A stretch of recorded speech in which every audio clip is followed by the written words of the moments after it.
Welcome to TSS academy. তো আজকে আমরা কেপি কনস্টেবল তো দেখেছো, আমরা পার্ট 1 তো ছেড়ে দিয়েছি, ঠিক আছে। তো আজকে আমরা করবো কি কেপি কনস্টেবল 2012, আজকে আমরা পার্ট 2 করবো, ঠিক আছে। চলো শুরু করা যাক। বলছে দেখো, নিম্নলিখিত কোন নীতির উপর হাইড্রোজেন বোম আধারিত রয়েছে, ঠিক আছে।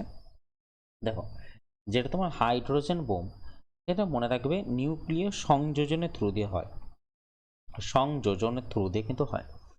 আর সংযোজনকে ইংলিশে বলা হয়ে থাকে কিন্তু ফিউশন বলা হয়ে থাকে। কি বলা থাকে? ফিউশন বলা হয়ে থাকে। তার মানে রাইট অ্যান্সার কোনটা হবে? রাইট অ্যান্সার হবে কিন্তু ফিউশন। আর একটা মনে রাখবে, সেটা হচ্ছে কি অ্যাটম বম। এই দুটোই পড়ে থাকে অ্যাকচুয়ালি, অ্যাটম বম, ঠিক আছে, অ্যাটম বম। এই অ্যাটম বম কিন্তু মনে রাখবে কিন্তু ফিউশন। ফিউশন, ফিউশন মানে কি তোমার বিভাজন। ফিউশন মানে কি তোমার বিভাজন। ফিউশন মানে হচ্ছে সংযোজন, আর ফিশন মানে হচ্ছে কি বিভাজন। তাহলে পারমাণবিক বোমা হচ্ছে কিন্তু বিভাজন, আর তোমার হাইড্রোজেন বোম হচ্ছে কিন্তু সংযোজন বা ফিউশন, ঠিক আছে। এটা কিন্তু মনে রাখবে, খুবই গুরুত্বপূর্ণ কিন্তু একটা প্রশ্ন। ক্লিয়ার? চলো নেক্সট প্রশ্নের দিকে আগায়। বলছে শব্দের প্রাবল্যের একক কি? শব্দের প্রাবল্যের একক যেটা তোমার হচ্ছে কি ডেসিবেল। ডেসিবেল হচ্ছে কিন্তু শব্দের প্রাবল্যের একক। আচ্ছা, এবার দেখো ফ্যারাড কিসের একক? হ্যাঁ, ফ্যারাড হচ্ছে মনে রাখবে ক্যাপাসিট্যান্স, ঠিক আছে, ক্যাপাসিট্যান্স এর একক হচ্ছে কি ফ্যারাডে। ওকে, আচ্ছা। তারপরে যেটা হচ্ছে দেখো ওহম। ওহম কিসের একক বলো তো? ওহম হচ্ছে তোমার দেবে রোধের একক। ওহম হচ্ছে কি রোধের একক। আর পাস্কেল দেখবে কিসের একক? পাস্কেল কিন্তু তোমার চাপের একক হচ্ছে কি তোমার পাস্কেল। ক্লিয়ার? তাহলে চলো নেক্সট প্রশ্নের দিকে যাই। তাহলে এটার অ্যান্সার কি হয়ে গেল? ডেসিবেল হয়ে গেল, তাই না? আচ্ছা চলো নেক্সট প্রশ্নে যাই। বলছে জল ভরা মেঘ কালো হয় কেন? ঠিক আছে, জল ভরা মেঘ কালো হয় কেন? কি বলছে দেখো, এরা সমস্ত আলো ছড়িয়ে দেয়, ঠিক আছে, 1 নম্বর পয়েন্ট। আচ্ছা, এরা বায়ুমণ্ডলের সূর্যালোককে প্রতিফলিত করে। তারপর বলছে এর মধ্যে যে বড় জলের ফোঁটাগুলি থাকে তা সমস্ত সূর্যালোক শুষে নেয়। আর একটা যেটা হচ্ছে, এই সকল মেঘের জলীয় বাষ্পে প্রচুর পরিমাণে ধূলিকণা ঘনীভূত হয়। তাহলে এটা রাইট অ্যান্সার কি হবে? তাহলে মনে রাখবে এটা হচ্ছে, এগুলো অ্যাকচুয়ালি বৃষ্টিতে, জানো তো মেনলি ব্যাপার হচ্ছে বৃষ্টিতে লাইটগুলো কি হয়ে যায়, প্রচণ্ড স্ক্যাটার্ড হয়ে যায়, ঠিক আছে। হুম হুম হুম হুম হুম হুম হুম হুম। তাহলে এটা রাইট অ্যান্সার। অ্যাকচুয়ালি এটা অ্যান্সারটা যেটা সব থেকে ভালো দেওয়া উচিত ছিল, মনে রাখবে বৃষ্টির সময়, বৃষ্টির সময় মানে হচ্ছে কি লাইটটা কি হয়ে যায়, ছড়িয়ে যায়, স্ক্যাটার হয়ে যায়। তো তো তো তো তো এইটা হচ্ছে তোমার রাইট অ্যান্সার হয়ে যাবে কি অপশন এটাই হয়ে যাবে রাইট অ্যান্সার। মানে এরা সমস্ত আলো হচ্ছে তোমার কি ছড়িয়ে দেয় বৃষ্টির সময়, তাই কিন্তু জল ভরা মেঘটাকে কালো দেখায়, ঠিক আছে, এইটাই হয়ে যাবে অ্যান্সার। ঠিক আছে, চলো নেক্সট প্রশ্নে যাই। বলছে দেখো পাহাড়ে বায়ুমণ্ডলে চাপ কম থাকায় জলের স্ফুটনাঙ্ক কি হবে? দেখো, যদি মনে রাখবে চাপ যদি কম থাকে, চাপ যদি কম হয়, তাহলে মনে রাখবে স্ফুটনাঙ্কও তোমার কিন্তু কম হবে। চাপ কম হলে স্ফুটনাঙ্ক কিন্তু কম হবে।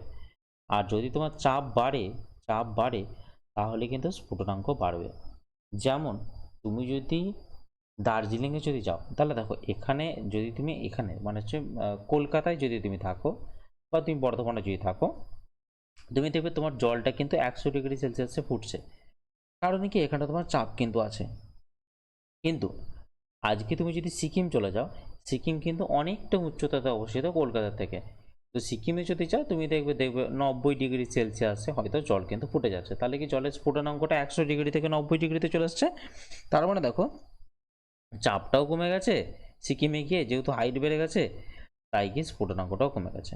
তাহলে এখানে প্রশ্ন কি দিয়েছে দেখো, তাহলে বায়ুমণ্ডলীয় চাপ কম থাকলে তাহলে জলের স্ফুটনাঙ্ক কি হবে? বায়ুমণ্ডলীয় চাপ কম থাকলে জলের স্ফুটনাঙ্ক কিন্তু অটোমেটিক্যালি তোমার কমে যাবে, ঠিক আছে। চলো তাহলে নেক্সট প্রশ্নের দিকে যাই। বলছে দেখো প্রদত্ত ক্রমটিতে দেখুন 8, 43, ঠিক আছে, 11, 41, 39, 17 শূন্যস্থানে কোন সংখ্যাটি বসবে, ঠিক আছে। আচ্ছা, তাহলে দেখা যাক। দেখো 8 থেকে 43 হয়েছে কি করে। ওকে, দেখো একটা কথা বলি। তাহলে দেখো, হ্যাঁ 8-এর থেকে দেখো 8 আর 11 কি করে হয়েছে, দেখো প্লাস দেখো 3 হয়েছে, তাই না।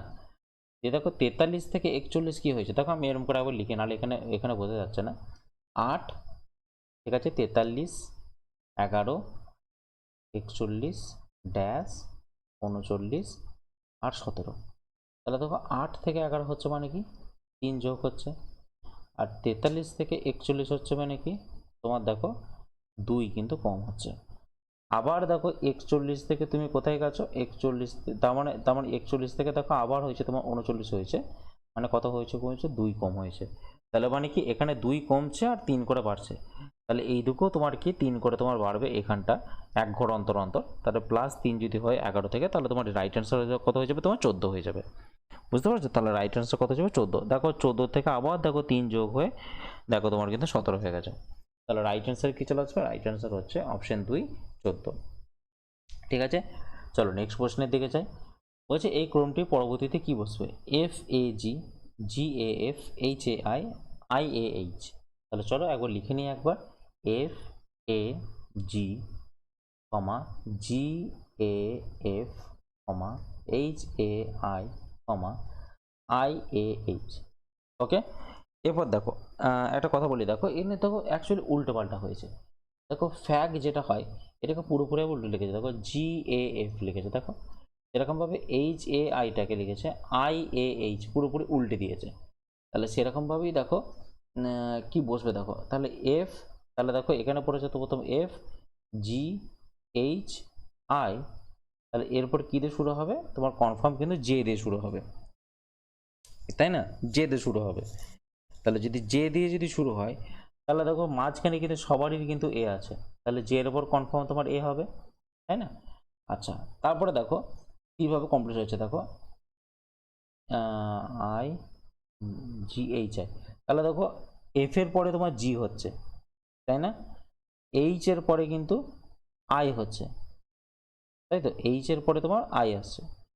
তাহলে এখানে হয়ে যাচ্ছে তোমার কি জে এ তো হয়েই যাচ্ছে, ওকে,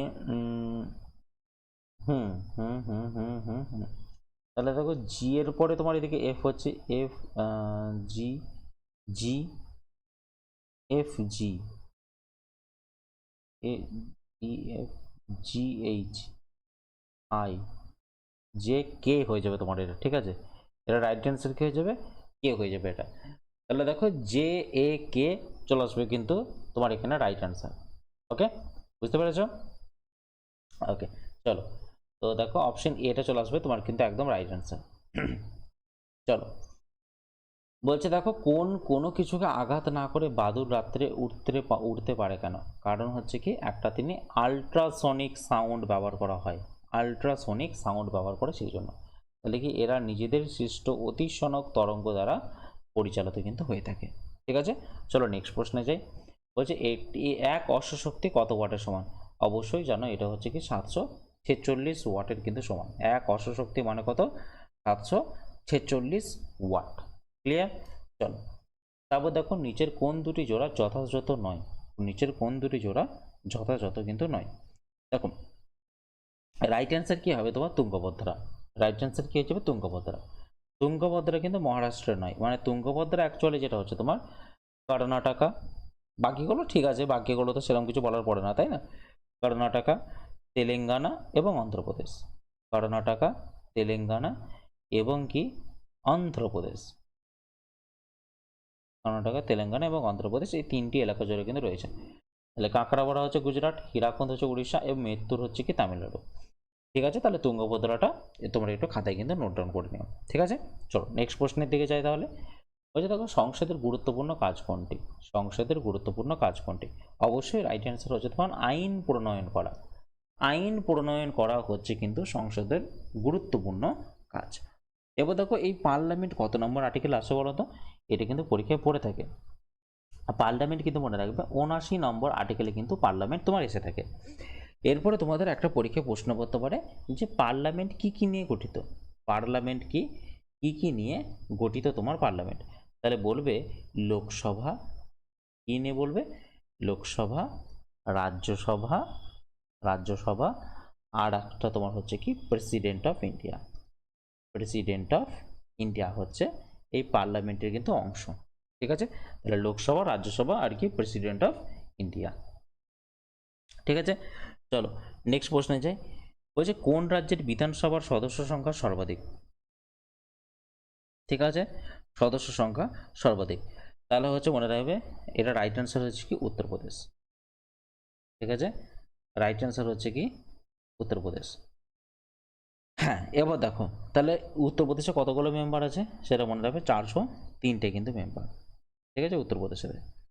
আচ্ছা, আর আর আর কি বলা যাবে, আর একটা মনে রাখবে, আর একটা যদি বলা হয় যে এমন কোনো কেন্দ্রশাসিত অঞ্চল, এমন কোনো কেন্দ্রশাসিত অঞ্চল যাদের বিধানসভা আছে, যাদের কি বিধানসভা আছে, তো সেটা কিন্তু লিখে রাখবে দিল্লি আর হচ্ছে তোমার পুদুচেরি। দিল্লি আর কি পুদুচেরি, এই দুটো এলাকা এমন কেন্দ্রশাসিত অঞ্চল যাদের কি বিধানসভা কিন্তু রয়েছে। আচ্ছা, তো মনে রাখবে অ্যাকচুয়ালি যেটা তোমার বিধানসভা না, বিধানসভা গঠন করতে গেলে ঠিক আছে মিনিমাম তোমার অ্যাকচুয়ালি 500টা মেম্বার থাকতে হয়, সরি ম্যাক্সিমাম তোমার 500টা মেম্বার থাকতে হয়, মানে 500টা মেম্বারের বেশি হতে পারে না, এবং যদি মিনিমাম নাম্বার হতে হয় তোমার কিন্তু 60টা। ঠিক আছে, ম্যাক্সিমাম তুমি বিধানসভাতে 500টা মেম্বার রাখতে পারো, কিন্তু মিনিমাম নাম্বার কত, মিনিমাম নাম্বার তোমাকে 60টা কিন্তু বিধানসভার মেম্বার হতে পারে। কিন্তু এটার এক্সেপশন রয়েছে, মনে রাখবে গোয়া, ঠিক আছে, মিজোরাম এবং সিকিম, গোয়া মিজোরাম এবং সিকিম এই তিনজনের একটু এক্সেপশন আছে, মানে এরা 60টার নিচের মেম্বারও কিন্তু এরা রাখতে পারে, এদের ক্ষেত্রে কিন্তু অ্যাপ্লিকেবল আছে। না হলে নর্মালি বাকি রাজ্যের ক্ষেত্রে কোনোভাবেই তুমি কিন্তু 60টার কমে মেম্বার রাখতে পারবে না। ঠিক আছে, মানে যা রাখতে হবে তোমাকে 60 কিংবা 60-এর উপরে কিন্তু তোমাকে রাখতে হবে। ঠিক আছে, চলো তাহলে নেক্সট প্রশ্নের দিকে যাই।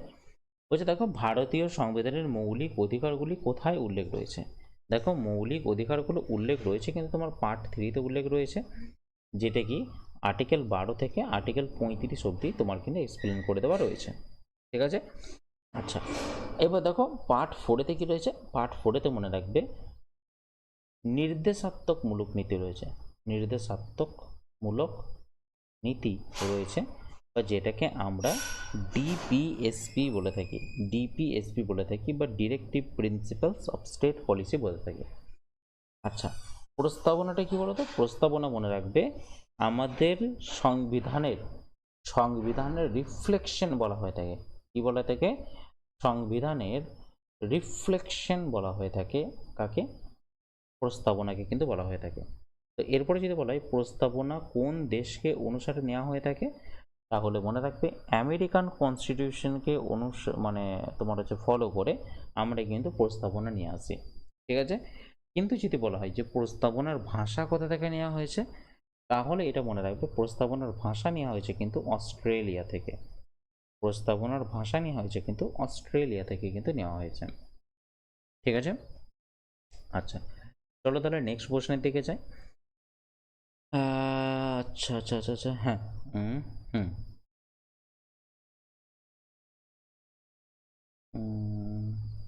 আচ্ছা আচ্ছা, এখান থেকে একটা প্রশ্ন করি তোমাদের, ঠিক আছে, এখান থেকে প্রস্তাবনা থেকে তোমাদের একটা প্রশ্ন করতে পারে যে প্রস্তাবনা কখন মানে সংশোধন হয়।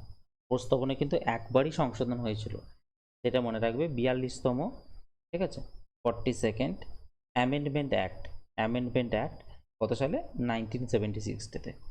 তো এটা একমাত্রই কিন্তু তোমার মানে অ্যামেন্ডমেন্ট হয়েছিল, আর কোনোদিনই কিন্তু এটা অ্যামেন্ডমেন্ট হয়নি। তো সেখানে 3টে ওয়ার্ড যোগ করা হয়েছিল, একটা হয়েছে কি সোশ্যালিস্ট, একটা হয়েছিল কি সেকুলার, আর একটা হয়েছিল কি তোমার ইন্টিগ্রিটি, আর একটা হয়েছিল কি ইন্টিগ্রিটি। তো এই 3টে ওয়ার্ড কিন্তু তোমার যুক্ত হয়েছিল। ঠিক আছে, আর মনে রাখবে এই প্রস্তাবনা কিন্তু নন জাস্টিসেবল, মানে এইটার ওপর বিবেচনা করে বা প্রস্তাবনার ওপর বিবেচনা করে তুমি কিন্তু কোর্টে কেস করতে পারবে না, মানে এইটা কিন্তু তোমার কোর্টের কেসের কোনো সোর্স কিন্তু হতে পারে না। তো এটা মনে রাখবে, এটা লিখে রাখবে, এটা হচ্ছে প্রস্তাবনা হচ্ছে নন জাস্টিসিয়েবল, এটা কিন্তু অবশ্যই তোমরা লিখে রাখবে। ঠিক আছে, আর যেটা তোমার পার্ট 3-তে যেটা বললাম এই যে দেখো যেটা তোমার ফান্ডামেন্টাল রাইটস যেটা রয়েছে, সেটা কিন্তু জাস্টিসিয়েবল রাইটস, কিন্তু মানে এইগুলো তোমার যদি ভায়োলেট হয় তাহলে তুমি অবশ্যই কোর্টে যেতে পারো, মানে ডিরেক্টলি তুমি কিন্তু সুপ্রিম কোর্টে যেতে পারো, ডিরেক্টলি তুমি কিন্তু সুপ্রিম কোর্টে যেতে পারো। ঠিক আছে, আচ্ছা চলো নেক্সট প্রশ্নের দিকে যাই তাহলে। হ্যাঁ, বলছে তখন নিচের উল্লিখিত তারিখগুলির মধ্যে কবে ভারতীয় সংবিধান বলবৎ হয়? ঠিক আছে, তো এটার রাইট অ্যান্সার হচ্ছে কি 26শে জানুয়ারি 1950। তাহলে 26শে জানুয়ারি 1950 হচ্ছে কি কার্যকরী হয় অ্যাকচুয়ালি। কিন্তু যদি বলে অ্যাপ্রুভ কবে হয়, অ্যাপ্রুভ কবে হয়, তাহলে এটা মনে রাখবে 26শে নভেম্বর, ঠিক আছে, 26 নভেম্বর 1949। ঠিক আছে, মানে অ্যাকসেপ্টেড হয় আর কি, আর কার্যকরী হয় 1950 সালে 26শে জানুয়ারি। কিন্তু যদি বলে অ্যাকসেপ্টেড কবে বা অ্যাপ্রুভ কবে হয়, সেটা হচ্ছে 26শে নভেম্বর 1949। ঠিক আছে, চলো হ্যাঁ, এ দেখো 45 নম্বর প্রশ্নটা দেখো।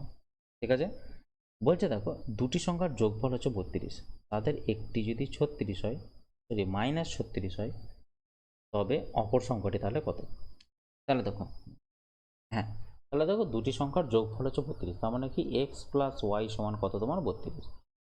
এবার দেখো x এর মানটা তোমাকে বলে দিয়েছে কত, -36 বলে দিয়েছে, তোমাকে y এর মানটা বের করতে বলেছে, তাহলে হচ্ছে সমান হচ্ছে 32।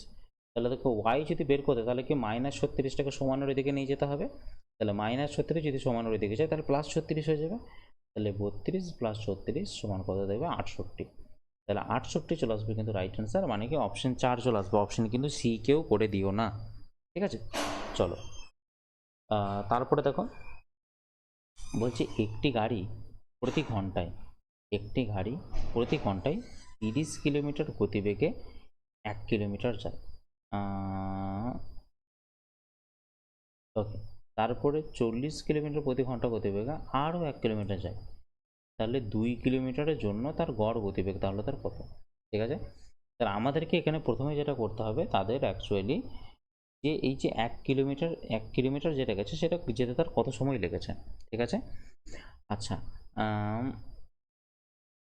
উম, হুম, আচ্ছা নাহলে এটা না একটা কাজ করা যাবে, তুমি একটা ফর্মুলা ডিরেক্ট রয়েছে সেটা করে দিতে পারো, সেটা হচ্ছে কি 2ab/a+b, এই ফর্মুলাটা ইউজ করতে পারো। এটা তখনই ইউজ করবে যখন দুটো আলাদা আলাদা গতিবেগে যখন একই দূরত্ব যখন অতিক্রম করবে, তখন তুমি কিন্তু এটা ইউজ করতে পারো।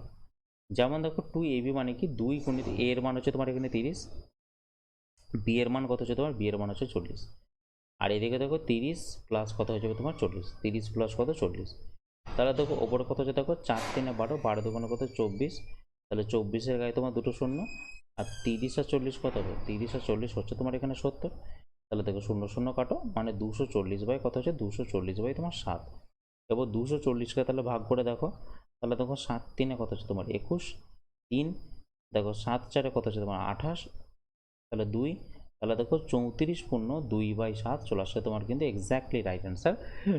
তারপরে অপশন চলে আসবে কত, অপশন চলে আসবে তোমার এখানে 2। তাহলে সব থেকে গড় গতিবেগ বের করার ফর্মুলা কি বললাম, 2ab/a+b।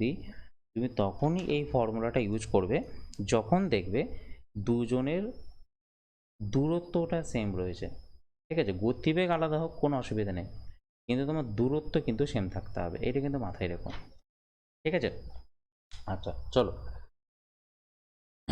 বলছে একটি গাড়ির ব্যাটারিতে কি ধরনের তড়িৎ বিশ্লেষ্য থাকে, একটি গাড়ির ব্যাটারিতে কি ধরনের তড়িৎ বিশ্লেষ্য থাকে, তো সেটা রাইট অ্যান্সার মনে রাখবে সালফিউরিক অ্যাসিড।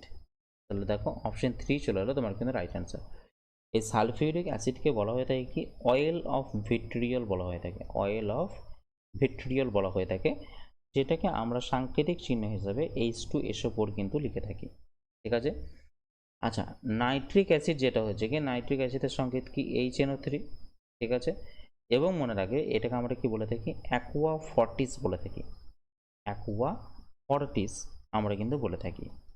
আচ্ছা আর আরেকটা তোমাদের বলে দিই, হ্যাঁ আরেকটা দেখো তোমার হচ্ছে এই ল্যাকটিক অ্যাসিড তো জানো, ল্যাকটিক অ্যাসিড আমাদের কোথায় জমে, তুমি দেখবে প্রচুর পরিমাণে যদি ছোটাছুটি করো তোমার দেখবে পাটা প্রচণ্ড ক্লান্ত হয়ে যায়। এই পাটা ক্লান্ত কেন হয়ে যায়, ল্যাকটিক অ্যাসিডের জন্য কিন্তু আমাদের পাটা ক্লান্ত হয়ে যায়। ঠিক আছে, আচ্ছা আর এই পটাশিয়াম হাইড্রোক্সাইডের কি বলো তো, পটাশিয়াম হাইড্রোক্সাইড হচ্ছে তোমার KOH, পটাশিয়াম হাইড্রোক্সাইড হচ্ছে KOH, বা এটাকে মাঝে মাঝে কস্টিক পটাশও কিন্তু বলা হয়, কস্টিক পটাশও কিন্তু বলা হয়ে থাকে। আচ্ছা এবার একটা কথা বলি, দেখো একটা এখান থেকে প্রশ্ন পড়ে থাকে, অ্যাকোয়া রিজিয়া কি? অ্যাকোয়া রিজিয়া জিনিসটা কি? মনে রাখবে 3 আয়তন HCl এবং 1 আয়তন HNO3 অনুপাতকে বলা হয়ে থাকে কি? 3 আয়তন HCl এবং 1 আয়তন HNO3 অনুপাতকে বলা হয়ে থাকে কি? অ্যাকোয়া রিজিয়া কিন্তু বলা হয়ে থাকে। ঠিক আছে, চলো এবার আমরা নেক্সট প্রশ্নের দিকে যাই। বলছে দেখো, স্বাধীন ভারতের প্রথম ভারতীয় গভর্নর জেনারেল কে ছিলেন? তাহলে স্বাধীন ভারতের যদি বলা হয় প্রথম ভারতীয় গভর্নর জেনারেল, তাহলে অবশ্যই কিন্তু তোমার রাইট অ্যান্সার হয়ে যাবে সি গোপালাচারী হয়ে যাবে। কিন্তু যদি বলা হতো স্বাধীন ভারতের প্রথম গভর্নর জেনারেল, যদি ভারতীয় কথাটা যদি উল্লেখ না থাকতো, তাহলে তোমার কিন্তু রাইট অ্যান্সার হতো মাউন্ট ব্যাটেন। ঠিক আছে, যদি ভারতীয় কথা যদি উল্লেখ না থাকতো তাহলে তোমার রাইট অ্যান্সার হতো মাউন্ট ব্যাটেন। কিন্তু ভারতীয় কথার উল্লেখ থাকার জন্য রাইট অ্যান্সার হয়ে গেল কি? রাজা গোপালাচারী হয়ে গেল। তিনি কত সাল থেকে কত সাল অবধি ছিলেন? 1948 থেকে 1950 সাল অবধি তিনি কিন্তু ছিলেন। আর তিনি মনে রাখবেন ফার্স্ট, চক্রবর্তী রাজা Gopalachari first and last Indian governor general. ঠিক আছে, governor general, governor general of free India, of free India. ঠিক আছে, আচ্ছা এই চক্রবর্তী রাজাগোপালাচারী 1944 সালে, 1944 সালে কিন্তু CR ফর্মুলা তিনি কিন্তু নিয়ে আসেন, CR ফর্মুলা। আচ্ছা ওকে ওকে ওকে ওকে ওকে হুম। এরপর দেখো জওহরলাল নেহরু কে ছিলেন? জওহরলাল নেহরু হচ্ছে দেখো আমাদের ফার্স্ট প্রধানমন্ত্রী ছিলেন, মানে কি ফার্স্ট তিনি কি ছিলেন? PM ছিলেন। ঠিক আছে, আর তিনি মনে রাখবেন সব থেকে লংগেস্ট সময় ধরে তিনি কিন্তু PM হিসাবে কিন্তু নিযুক্ত ছিলেন। মানে কত সাল থেকে কত সাল? প্রায় 17 বছর, মানে 15ই আগস্ট 1947 সাল থেকে 1964 সাল অবধি তিনি কিন্তু বলবৎ ছিলেন একদম পুরোপুরিভাবে। আর তার সময় মনে রাখবে ইন্দো চায়না লড়াই হয়, মানে চীনের সাথে তোমার ইন্ডিয়ার লড়াই হয়। তো সেটা হচ্ছে কত সালে? 1962 সালে, তার সময় কিন্তু লড়াই হয়। ঠিক আছে, আর হচ্ছে তিনি কিন্তু মনে রাখবে প্ল্যানিং কমিশনের ফার্স্ট চেয়ারম্যান। প্ল্যানিং কমিশনের কি ফার্স্ট চেয়ারম্যান কিন্তু কে? এই তোমার হচ্ছে জওহরলাল নেহেরু। ঠিক আছে, আচ্ছা ওকে দেখো আমি গোটাটা একবার মুছছি, হ্যাঁ একবার স্ক্রিনশট মেরে নিয়ে আমি গোটাটা মুছছি একবার। দেখো এরপরে দেখো সর্দার বল্লভভাই প্যাটেল। ঠিক আছে, সর্দার বল্লভভাই প্যাটেল। হুম আচ্ছা হ্যাঁ, আর একটা তোমাদের বলে দিই জওহরলাল নেহরু সম্বন্ধে। জওহরলাল নেহরু মনে রাখবে এই যে ধরো না আমরা বলি না এই যে পঞ্চায়েতি রাজ বলি, তো এই পঞ্চায়েতি রাজ নামটা কে দিয়েছে? পঞ্চায়েতি রাজ এই নামটা কি দিয়েছে কিন্তু মনে রাখবে জওহরলাল নেহরু কিন্তু দিয়েছে পঞ্চায়েতি রাজ নামটা।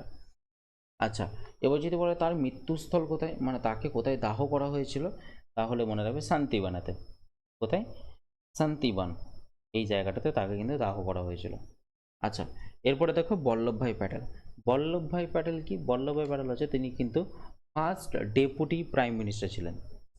তিনি কি ছিলেন? উপপ্রধানমন্ত্রী ছিলেন, উপপ্রধানমন্ত্রী ছিলেন। ঠিক আছে, আর তিনি মনে রাখবে 1928 সালে বরদৌলি সত্যাগ্রহের তিনি নেতা ছিলেন। বরদৌলি সত্যাগ্রহের তিনি কিন্তু নেতা ছিলেন। আর মাউন্ট ব্যাটেন সম্বন্ধে কি বলবো? মাউন্ট ব্যাটেন হচ্ছে কি কত সাল থেকে কত সাল অবধি ছিল? 1947 থেকে 1948 সাল অবধি ছিল, ভারতের গভর্নর হিসেবে নিযুক্ত ছিল। আর তার একটা প্ল্যানের নাম হচ্ছে, মানে ইন্ডিয়াকে যেটা ভাগ করতে যেটা সাহায্য করেছে যে প্ল্যানটা, সেটাকে বলা হয়ে থাকে 3rd জুন প্ল্যান বলা হয়ে থাকে। 3rd জুন প্ল্যান, বা অনেকজন এটাকে আবার বালকান প্ল্যান নামেও পরিচিত করেন। বালকান প্ল্যান, বালকান প্ল্যান, বালকান প্ল্যান নামেও কিন্তু এটা অনেক সময় পরিচিত। ঠিক আছে, চলো এবার নেক্সট প্রশ্নের দিকে আগাই আমরা। বলছে দেখো ভারতের সর্বাপেক্ষা বেশি কফি উৎপাদনকারী রাজ্য কোনটা? তাহলে কফি উৎপাদনকারী রাজ্য হচ্ছে তোমার এটা কর্ণাটকা। কর্ণাটকা হচ্ছে কফি উৎপাদনকারী তোমার হচ্ছে রাজ্য। এরপরে দেখো একটা কথা বলি, মানে প্রথমে যেটা হয়েছিল তোমার না, সেটা হচ্ছে মনে রাখবে কর্ণাটকের কোথায় হয়েছিল জানো? এটা মানে প্রথম যেটা কফি যেটা প্ল্যান্ট কোথায় করা হয়েছিল জানো? সেটা হচ্ছে বাবা বুদান হিলসে। বাবা বুদান হিলস, মানে কর্ণাটকের বাবা বুদান হিলসে প্রথম কিন্তু কফি চাষ করা হয়েছিল। ঠিক আছে, আচ্ছা। হুম হুম আচ্ছা, আর একটা যদি বলা হয় যে কফির কফির মাদারল্যান্ড কাকে বলা হয়, মানে মনে রাখবে মাদারল্যান্ড অফ কফি কাকে বলা হয়। ঠিক আছে, আমি লিখে দিচ্ছি, মাদারল্যান্ড অফ কফি কাকে বলা হয় বা কোন এরিয়াকে বলা হয়, সেটা মনে রাখবে ইথিওপিয়াকে বলা হয়ে থাকে। ইথিওপিয়ার হাইল্যান্ডকে বলা হয়ে থাকে মাদারল্যান্ড অফ কফি বলা হয়ে থাকে। আচ্ছা, যদি বলা হয় যে কোন দেশ মানে লার্জেস্ট প্রডিউসার অফ কফি, মানে হচ্ছে কফির লার্জেস্ট প্রডিউসার কে আছে, কফির লার্জেস্ট প্রডিউসার কে রয়েছে, মানে কোন দেশ, তো সেটা রাইট অ্যান্সার হচ্ছে তোমার মনে রাখবে ব্রাজিল। ব্রাজিল হচ্ছে কিন্তু লার্জেস্ট প্রডিউসার। ঠিক আছে, আর এর জন্য তোমার হচ্ছে কফির জন্য তাপমাত্রা কত লাগবে, মনে রাখবে 15 ডিগ্রি সেলসিয়াস থেকে 28 ডিগ্রি সেলসিয়াস অবধি তাপমাত্রা কিন্তু লাগবে। আর বৃষ্টি কত লাগবে, রেনফল কত লাগবে, মনে রাখবে 150 থেকে 250 সেন্টিমিটার, 150 থেকে কি 250 সেন্টিমিটার কিন্তু তোমার লাগবে আর কি, অ্যাকচুয়ালি তোমার রেনফল কিন্তু লাগবে। ঠিক আছে, চলো নেক্সট প্রশ্নের দিকে আগাই। বলছে দেখো কোন রাসায়নিক বস্তু সালোক সংশ্লেষ দ্বারা জারিত হয়। সালোক সংশ্লেষ দ্বারা জারিত কোনটা হবে, অবশ্যই তোমার এখানে জল হবে, তাই না, জলই তো হবে, তাছাড়া আবার কি হবে। ওকে, চলো নেক্সট প্রশ্নের দিকে যাই। কোন বিষয়ে বুকার পুরস্কার প্রদান করা হয়। ঠিক আছে, বুকার পুরস্কার কিসের জন্য প্রদান করা হয়ে থাকে। আচ্ছা, অ্যাকচুয়ালি জানো তো এই যে বুকার বুকার পুরস্কারটা অ্যাকচুয়ালি দেওয়া হয়ে থাকে কিন্তু তোমার এই যে ম্যান বুকার প্রাইজ, তাই না, ম্যান বুকার প্রাইজ কিন্তু তোমার, হ্যাঁ, আচ্ছা, ম্যান বুকার প্রাইজ কিন্তু তোমার এমনি নর্মালি তোমার সাহিত্য টাহিত্য, হ্যাঁ, এইগুলোর জন্য কিন্তু দেওয়া হয়ে থাকে। ঠিক আছে, তাহলে রাইট অ্যান্সার কোনটা হবে, রাইট অ্যান্সার হবে কিন্তু তোমার অপশন এ, যেটা হচ্ছে কি সাহিত্য। ঠিক আছে, আচ্ছা চলো নেক্সট প্রশ্নে যাই। আচ্ছা দেখো, নিচের কোন ব্যাটসম্যান টেস্ট ক্রিকেটে প্রথম 10,000 রান সংগ্রহ করেছিলেন, তো এটা নিয়ে কোনো কিছু হয় কথা নেই, সেটা হচ্ছে রাইট অ্যান্সার কি সচিন রমেশ তেন্ডুলকর। আচ্ছা, টেস্ট ক্রিকেটে না না না সরি ভুল বললাম, তো এটা তোমার রাইট অ্যান্সার হবে তোমার কিন্তু সুনীল গাভাস্কর হবে, এটা রাইট অ্যান্সার কী হবে, সুনীল গাভাস্কর হবে, এটা কিন্তু রাইট অ্যান্সার প্রথম 10,000 রান। আর মনে রাখবেন সুনীল গাভাস্কর হচ্ছে প্রথম ব্যাটসম্যান যিনি কি পরপর 100টা টেস্ট ম্যাচ খেলেছেন, পরপর 100টা টেস্ট ম্যাচ কিন্তু খেলেছেন, পরপর 100টা টেস্ট ম্যাচ কিন্তু খেলেছেন, এটা কিন্তু বিশাল বড় একটা কিন্তু রেকর্ড। চলো নেক্সট প্রশ্নে যাই। বলছে কোন খনিজ পদার্থ শস্যকে কালো হীরা বলা হয়, এটা তো সবাই জানো, কালো হীরাকে কি বলা হয়ে থাকে, অবশ্যই কয়লাকে কালো হীরা বলা থাকে। ঠিক আছে, কয়লাকে কি কালো হিরে। এবার দেখো ঝাড়খণ্ড যেটা রয়েছে না, ঝাড়খণ্ডে মনে রাখবে লার্জেস্ট, ঝাড়খণ্ড যদি দেখো তুমি, এটা হচ্ছে লার্জেস্ট রিজার্ভ রয়েছে এটাতে, হ্যাঁ, ঝাড়খণ্ডে কি লার্জেস্ট রিজার্ভ। আর ওড়িশা যেটা হচ্ছে, ওড়িশা হচ্ছে লার্জেস্ট প্রডিউসার, মানে সব থেকে বেশি কয়লা রয়েছে তোমার কিন্তু ঝাড়খণ্ডেতে, কিন্তু কারা প্রডিউস সব থেকে বেশি করে, তারাই কিন্তু তোমার ওড়িশা কিন্তু সব থেকে বেশি প্রডিউস করে। সেরকমভাবে যদি তোমাকে বিশ্বে যেটি বলা হয় বিশ্বের লার্জেস্ট রিজার্ভ কার কাছে আছে, ইউনাইটেড স্টেটস মানে হচ্ছে আমেরিকার কাছে রয়েছে। আর যদি লার্জেস্ট প্রডিউসার যদি বলা হয় তাহলে অবশ্যই কিন্তু তোমার চায়না হয়ে যাবে, গোটা বিশ্বের মধ্যে কিন্তু চলে আসবে। ঠিক আছে, চলো তাহলে নেক্সট প্রশ্নের দিকে যাই।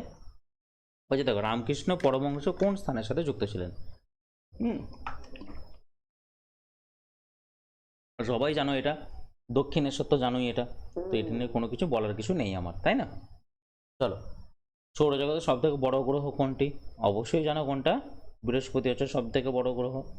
আচ্ছা, এরপরে দেখো আমাদের একটা প্রশ্ন পড়ে যে সূর্য থেকে দূরত্ব অনুযায়ী, সূর্য থেকে দূরত্ব অনুযায়ী তুমি প্ল্যানেটগুলোকে সাজাও, সূর্য থেকে দূরত্ব অনুযায়ী, তাহলে তুমি কি প্রথম অ্যান্সার দেবে, সেটা মনে রাখবে মার্কারি।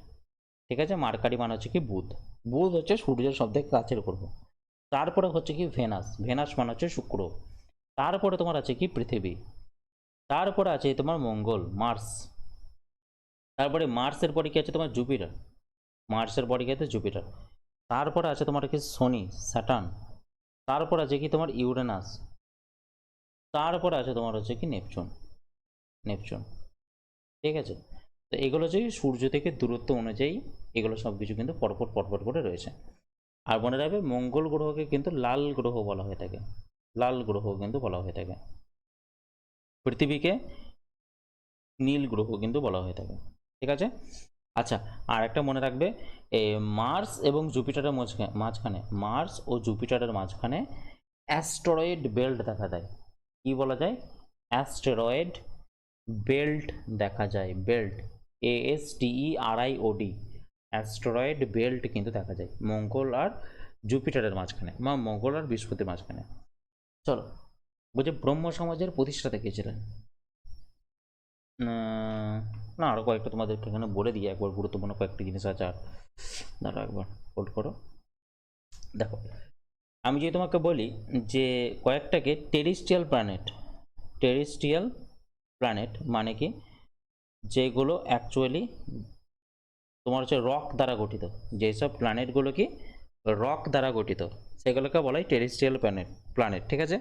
সেগুলো কি রয়েছে দেখো, মার্কারি, ঠিক আছে, ভেনাস, আর্থ, আর কি রয়েছে তোমার মার্স। ঠিক আছে। আর যদি বলে গ্যাসিয়াস প্ল্যানেট, গ্যাসিয়াস প্ল্যানেট মানে কি, যেগুলো গ্লাস মানে তোমার গ্যাস দিয়ে তৈরি পুরোপুরি হবে, তো সেটা হচ্ছে কি তোমার Jupiter, Saturn, Uranus, Neptune, Uranus, Neptune. আচ্ছা, এই যে দেখো জুপিটার যেটা রয়েছে, এর একটা তোমার কি, একে বলা হয় থেকে মনে রাখবে উইন্টার প্ল্যানেট বলা হয়। একে কি প্ল্যানেট বলা হয়? উইন্টার প্ল্যানেট কিন্তু বলা হয়ে থাকে, মানে যার তাপমাত্রা কত, -148°C, -148°C। এবং এর একটা কি লার্জেস্ট তোমার হচ্ছে তোমার আছে, একটা স্যাটেলাইট আছে, তো সেটা হচ্ছে গ্যানিমেড, গ্যানিমেড। এবং তোর এর টোটাল স্যাটেলাইট আছে কটা, 79টা ন্যাচারাল স্যাটেলাইট আছে, যার মধ্যে গ্যানিমেড হচ্ছে সব থেকে বড়। ঠিক আছে। চলো এবার নেক্সট প্রশ্নের দিকে যাই। বলছে দেখো ব্রাহ্ম সমাজের প্রতিষ্ঠাতা কে ছিলেন? তো ব্রাহ্ম সমাজে তোমার প্রতিষ্ঠাতা ছিলেন কে? অবশ্যই এটা জানো, রাজা রামমোহন রায়, এটা নিয়ে তো কোনো ডাউট থাকার কথাই নেই। কত সালে করা হয়েছিল? 1828 সালে করা হয়েছিল এটার প্রতিষ্ঠা। 1828 সালে করা হয়েছিল কোথায়? ক্যালকাটা, কলকাতাতে তো করা হয়েছিল। এই রাজা রামমোহন রায়কে কি বলা হয়ে থাকে? ফাদার অফ ইন্ডিয়ান রেনেসাঁস, মানে ফাদার অফ নবজাগরণের দূত বলা হয়। ঠিক আছে, ফাদার অফ ইন্ডিয়ান রেনেসাঁ। ঠিক আছে, রেনেসাঁস, বাংলায় লিখে দেবে রেনেসাঁস। ঠিক আছে। চলো এবার দেখো নেক্সট প্রশ্ন থেকে চলো। বলছে দেখো শুষ্ক বরফ কি দ্বারা গঠিত হয়? অবশ্যই হচ্ছে কি এটা কঠিন কার্বন ডাইঅক্সাইড, কঠিন কার্বন ডাইঅক্সাইড। মানে তুমি যদি কার্বন ডাইঅক্সাইডকে যদি উচ্চ চাপে যদি রাখো না, কার্বন ডাইঅক্সাইডকে যদি তুমি উচ্চ চাপে রাখো, তাহলে তুমি কিন্তু পেয়ে যাবে শুষ্ক বরফ পেয়ে যাবে। ঠিক আছে, সেটা একদম বরফের থেকেও ঠান্ডা হয়ে যাবে, মানে বিশাল ঠান্ডা হয়ে যাবে।